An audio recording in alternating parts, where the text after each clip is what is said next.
Hey class. So welcome to Unit 8. We had an issue with Zoom. Zoom was down, as you know, as you saw in the announcement and in the email. So that's why we had to cancel this seminar. Okay, but anyways, you can see we have the our content here. And obviously, as you know, this should not be an issue. You should not depend on the seminar to complete the assignments, right? But anyways, so we are initiating Unit 8. And in Unit 8, we are going to address networking. Networking. And here it is, problem solving. Okay. Obviously, as usual, you need to read the Unit 8 reading.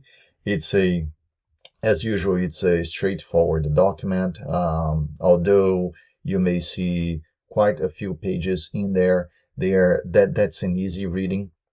In the subject itself, it's not that complex at all. Okay. Also, because you guys are accustomed, especially in regards to networking, that's something that you guys are accustomed to, but there are some definitions, frameworks, ideas that you should be aware of in order to increase or improve how you build your network. Okay, your professional and academic network. Okay, but what we're going to do here is we're going to take a look at the learning activities, the Unit 8 learning activities. This presentation here has some questions and also the concepts that we need to address. Okay, so again, the topic is network and problem solving.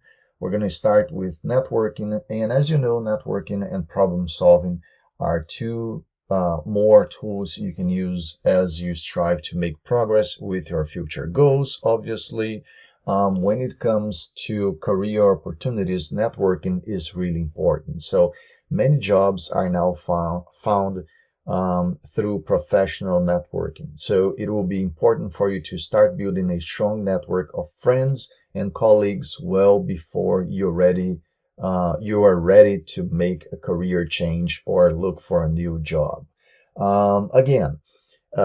You probably have noticed that most of the topics that we discuss, they're much more focused on those yet to become professionals, or those people that are looking for repositioning in the market. Okay, if you are already a established professional, which I know that most of you already are, obviously many of the concepts and ideas that we address, they may seem not that useful to you. However, it is actually very important if you want to keep your job, right? But also if you want to continue to progress, even within that same location that you work. Okay, so what I'm saying is, even if I know that many of you guys are in the military with a long career, but even for you, you will realize when we discuss these ideas here, you will realize that you can benefit from the implementation of these concepts. Okay? There are many people out there who have been where you are now. As you add more people to your professional network, you are also building a strong support base for yourself. And that is why it's important for all of you guys, even those that have a well-established career. It is amazing how many people will be willing to offer you ideas and insights that will help you reach your goals, right? Now, the thing about networking is you have to consider that confidence and trust is very, very important. So as you begin to build a strong network, you are building a foundation for your own success. Your network will consist of people who support you, people who know what you're capable of, and people you can trust and rely on. So you got to keep that in mind. And this is the type of people that you want to have around you. This is the type of people that you want to be connected with. Okay. Now, obviously, there are some people, especially when it comes to the first and second degrees of any kind of connection. Okay. A professional connection, or even personal connection. So you have friends, you have family, right? That's the first degree, and we'll talk more about that. You also have your colleagues. So those are the type of people that, well, obviously you want to stay more connected to those that you know that you can trust, but at the same time, you cannot just disregard a family member, for example, that you do not deem that person as much trustworthy, right? It's still family. So you keep contact with that person. So that's why I usually say that the third degree, again, we're going to talk about that, okay? But the third degree is what will actually help you build your career or make your network, increase the strength of your network. So, but we'll talk about that, okay? Obviously, there are some networking tools that you probably already know, at least LinkedIn. I know that you know LinkedIn. Nowadays, everybody knows LinkedIn, right? But there are some other tools that you can leverage, okay? So the Workbloom Networking Center is also interesting. So I recommend that you take a web field trip to learn more about how you can actually build a personal and professional network. Okay, that's what not the only goal, but that's one of the objectives of the Workbloom Networking Center, is to help you increase your skill set when it comes to building your network. Okay, and also Purdue Global provides a career services, career resources, right? And you should definitely take advantage of it. So as a student, you can access the career resources from your campus page, and you'll find many different resources in this area, right? Now, as a university student, you have access to the career network where you find the following resources: ongoing career discussions, your career profile, job postings, stuff like that. Okay. Again, if you're looking for repositioning yourself in industry, or looking for your first job, job postings is very, very important and useful. But ongoing career discussions, that is a service that is provided to you by the university, and it is very helpful for all of you guys, even those of you that have a established career. Okay, so just keep in mind that as a student here at Purdue Global, there is plenty of resources that you can leverage, that you can benefit from. Okay. When it comes to problem solving is yet another skill that will be extremely important to your academic and career success. In fact, goal setting and problem solving actually go hand in hand, because in both cases, your focus is on achieving some final outcome, such as reaching a goal or solving a problem, right? This must be very, very clear. So what we're trying to achieve here, or what we're focusing here, is understanding that, look, there's going to be many, many situations where you're going to have a goal. And usually your goal, when it comes to an academic goal or a professional goal, it has a lot to do with solving a problem, right? So, for example, if your career goal is to become a manager, right? Let's say a project manager. Well, that is your goal. But in order to achieve that goal, you're going to have to solve many, many problems. So you have to become a problem solver. So that's what you need to understand, that solving problems must be it actually becomes a skill set, being able to solve problems. Again, there are many frameworks that you can leverage in order to improve your capacity, your ability to solve problems, right? But you need to understand that a goal is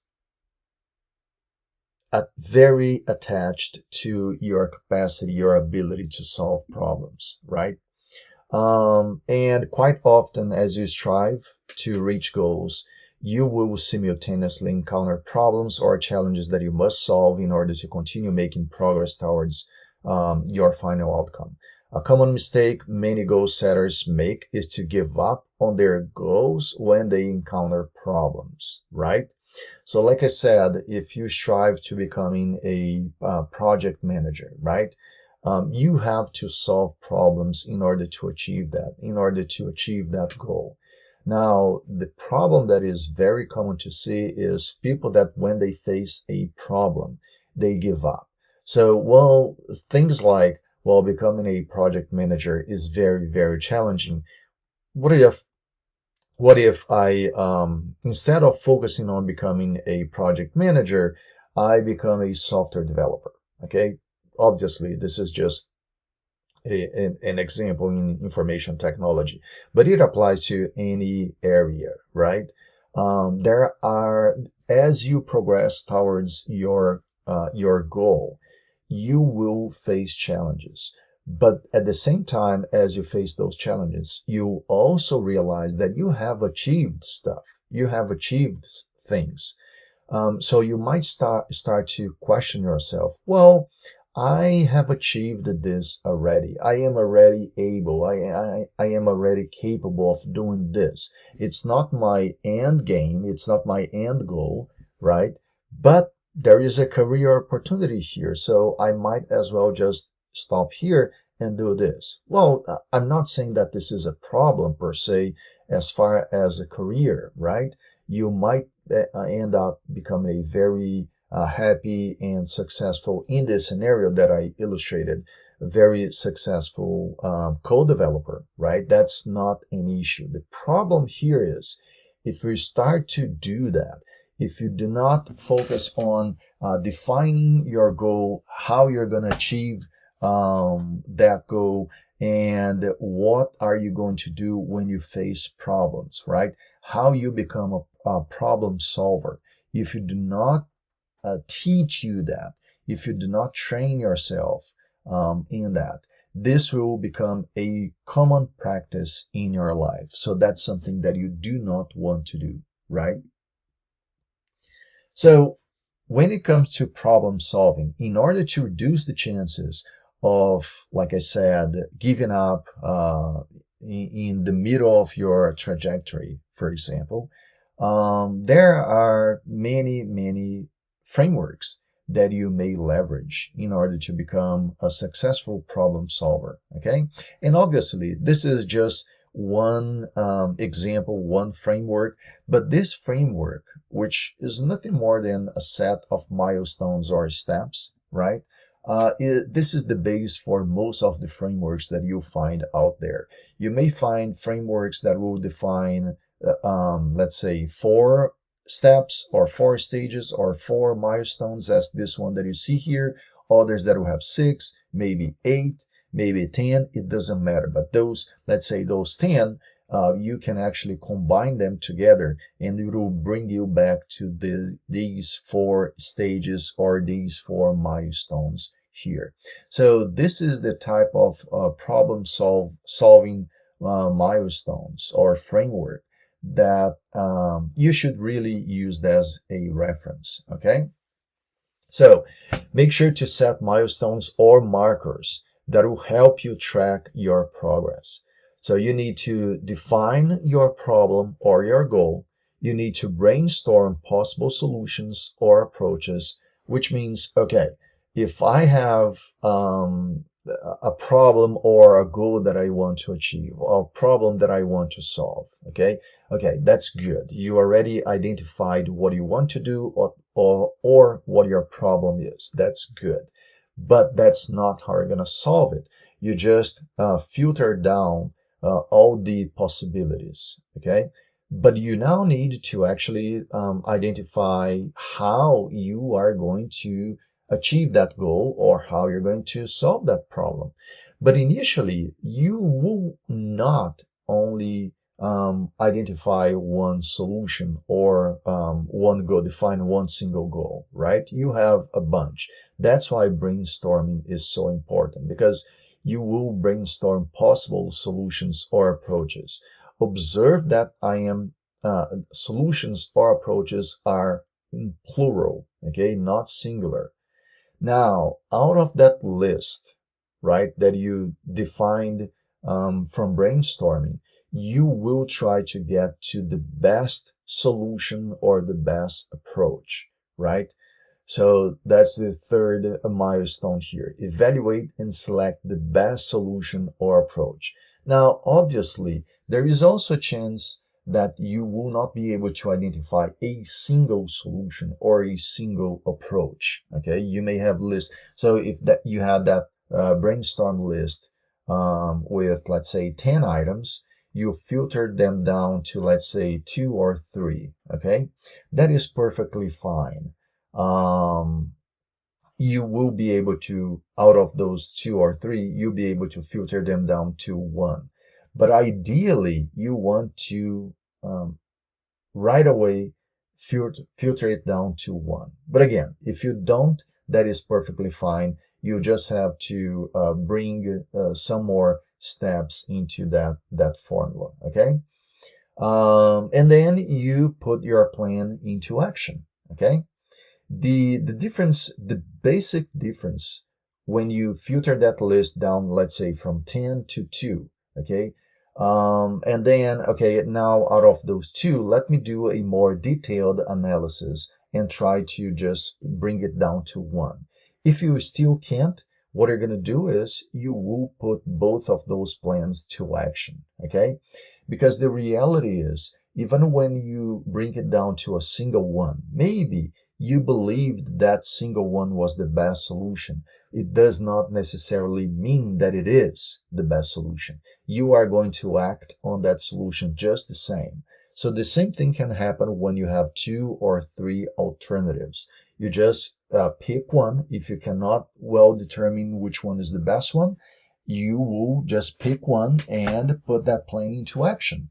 Well, what if it doesn't work? You go to the second one, and that's how it works. But you have this constant cycle where you go back and you revisit your problems, revisit your goals, you brainstorm solutions, you try to identify the best one, and you put that plan in action. Observe that it's cyclic, okay? It's a cycle. Oops, I'm sorry.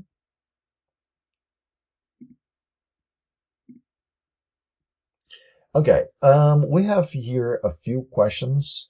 So the first one is, we have an example here. Daniel could use which of the following networking tools in order to begin building his professional network? I wish that we could do this all together during our Zoom live session, but again, it wasn't possible. Well, the Lassie inventory, I believe that you guys remember what that is. The Lassie inventory or Lassie inventory strategies will show you strategies that you can leverage in order to improve your learning, right? So that's not the case. VAC, that's the learning, it refers to the learning styles. And the learning styles, if you don't remember, you have the visual, you have the auditory, you have the kinesthetic learning styles quiz, which has none of these has anything to do with our situation here. So again, Daniel could use which of the following networking tools, okay? So if we're talking about networking tools, obviously we are referring to LinkedIn. There it is. Daniel is struggling with his plans to get an office job and build his network. Which of the following would be the best approach for Daniel to take as he is starting to tackle this problem? Relying on a good friend to figure things out for him? Well, that's obviously wrong. Define his exact problem and then brainstorm several solutions. Create, well, okay, that is a possibility. Let's just take a look at the other alternatives. Create a time management calendar for himself. Settle for the job he has now and work on networking later. This is actually one of the problems that I highlighted, right, when talking about solving problems, problem solving. So that's clearly not the best option either. Create a time management calendar for himself. How is this going to solve his problems? Obviously, time management is very, very important, okay? But it is not going to set any goals. In order to create a time management calendar, you have to have your goals, you have to have your strategy, your approach, so that you can define your schedule, right? So define the exact problem and then brainstorm several solutions. Now, as far as going back to networking, the ABCs of networking is basically act now, build a strong foundation, and concentrate on future connections, right? As I highlighted earlier in this video, okay? There are some connections that you have that, well, you just have to deal with those connections. It doesn't matter how reliable they are or not. But what you want to do is you want to not only keep your current connections, you want to enhance, you want to expand it, right? But not randomly expand it. You want to build a strong foundation and concentrate on future connections. But you must keep in mind that you gotta do it now. This is not something that you leave for the future. Just like the previous example, right? Daniel is looking for, well, that's not networking, but the same concept applies. Daniel is trying to find a job. What is he going to do? Well, one of the options was, okay, just settle for what he has now, and then in the future he'll see what he can do. He'll see if other opportunities will come. Well, that's not how it works, or that's not how it should work, right? So act now. Networking takes a great deal of time and effort. So start building your network now. Focus on making sure you're building a strong foundation for your network by making sure your core members are strong and reliable. And your network should be in a constant state of construction, and you should always be looking for ways to strengthen it by making future connections, right? Now, as far as your contacts, your professional network should include first, second, and third degree contacts, as I mentioned earlier, right? The first degree contacts are people you know well and can trust. Well, not necessarily, right?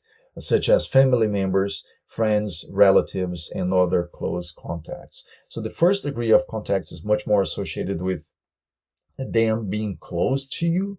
Those are close contacts, much more than how much you can trust them, right? Well, obviously, you know what I'm talking about, right?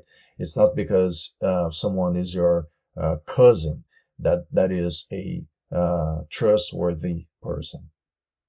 Now, second degree contacts, people you are acquainted with in a general sense, but would like to know better, such as neighbors, teachers, co-workers, or people you see from time to time. Now, the second degree of contacts, you want to increase the bond or strengthen that bond, because obviously you do not know much about them, so they might bring more knowledge to the table, but they also might help you increase your network and your network strength. So they might put you in contact with the third degree contacts, people you would like to include in your network because they could help you achieve your career goals. Managers, company owners, successful business people, or entrepreneurs. Okay? And I know that when it goes to a more philosophical conversation, this might seem unethical or not. It may not seem something very legit to do, which is building connections much more because of your professional interest than the interest that you have in that person per se, right? But that's not the case here. You're not faking to becoming a friend or anything like that. Okay, the third degree contact means you are trying to increase your network and improve your network by increasing your professional connections. So those are people that you're not like lying to them or pretending that you're a good friend. We're not talking about friends here. We're talking about professional relationships.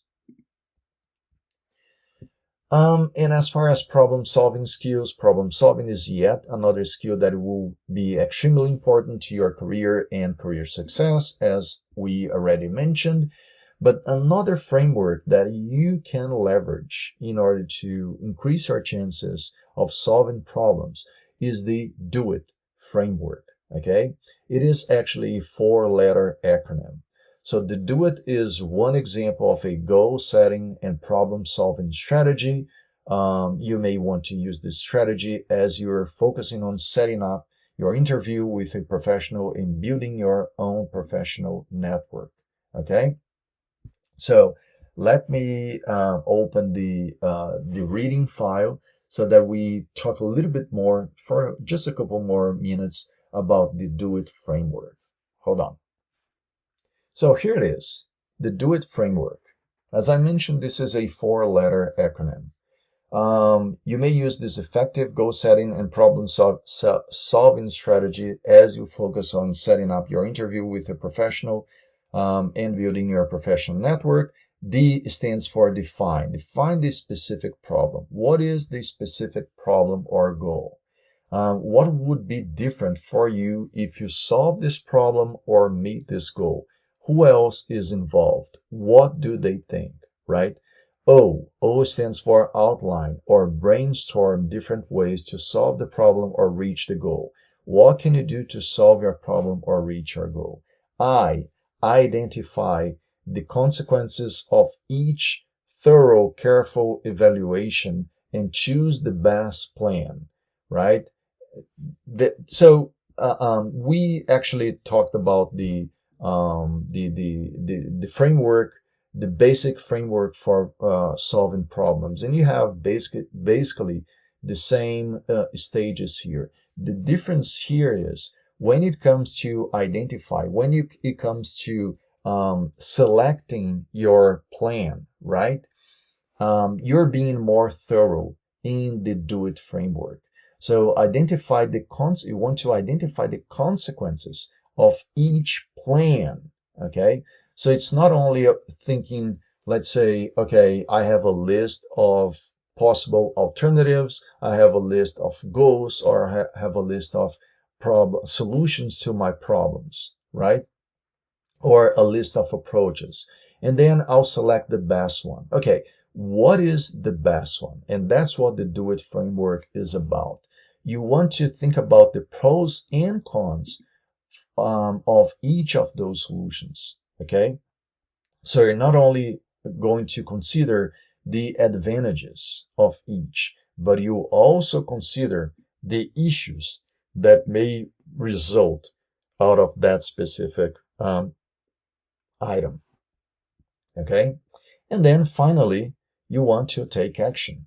What are the steps you need to take to achieve your plan? Take the first step. Are you making progress towards your goal? So again, observe that you have let's say, a more thorough problem-solving strategy. That's what the Do It framework is about, okay? So that's all that we had for this unit. Work on the assignments, work on the discussions, and I'll see you guys in our next meeting. Thank you.